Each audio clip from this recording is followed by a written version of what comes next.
For the last few years, I've had this sense that everything I learned as a kid about how America's government works is completely wrong.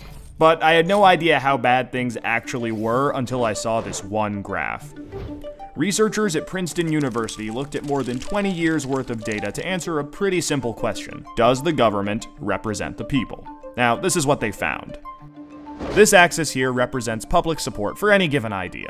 On the left, at 0%, are ideas that not a single American wants. On the right, at 100%, are ideas that everyone supports.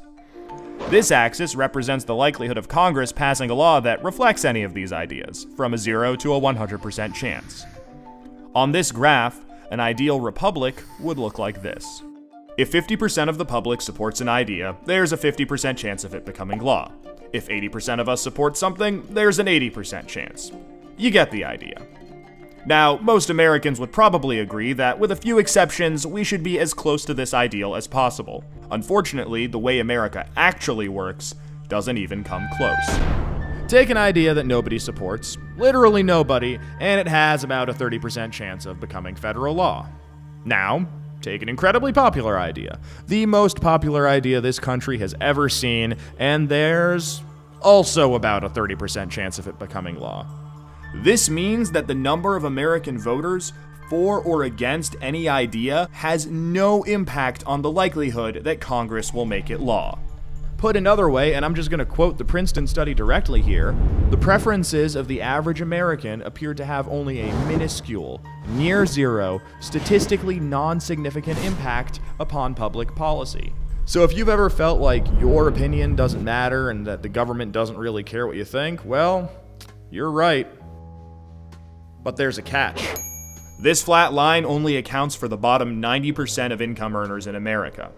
Economic elites, business interests, people who can afford lobbyists, they get their own line. Look at how much closer their line is to the ideal. When they want something, the government is much more likely to do it. And when they don't, they have the power to completely block it from happening, no matter how much the rest of the country supports it. They get what they want, and guess who ends up paying for it? We pay for it with the most expensive healthcare in the world. We pay for it with a tax code that's a complete mess. We pay for it with internet that's slower and more expensive, with wasteful spending, a floundering education system, a catastrophic drug war, and 1 in 5 American children born into poverty. Almost every major issue we face as a nation can be traced back to this graph. How does this happen? Well, just follow the money. Right now, it's perfectly legal to buy political influence in America. Here's how it works. Let's say a big bank wants a law that would force taxpayers to bail them out again if they repeat the exact same reckless behavior that crashed the global economy in 2008. Not exactly the most popular idea with the public, and Congress knows that. That should be the end of it. But that's where the money comes in.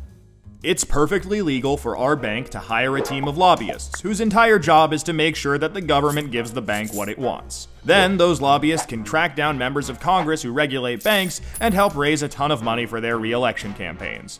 It's perfectly legal for those lobbyists to offer those same politicians million-dollar jobs at their lobbying firm. Then, those lobbyists can literally write the language of this new bailout law themselves and hand it off to the politician they just buttered up with campaign money and lucrative job offers.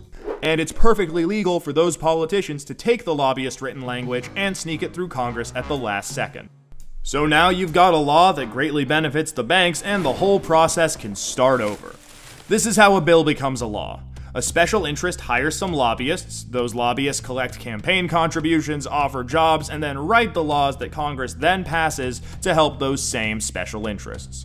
This happens every day on every single issue with politicians of both parties. In the last 5 years alone, the 200 most politically active companies in the United States spent $5.8 billion influencing your government. Those same companies got $4.4 trillion in taxpayer support. And that's trillion, with a T. And that's just the top 200 companies. Never mind every other special interest, every union, every trade association, and every billionaire. Every single one of them can use their money to buy political influence. You know, there's this idea out there that this only became a problem after the Supreme Court's Citizens United decision in 2010. But the data goes back almost 40 years, and the results are clear. Corruption is legal in America.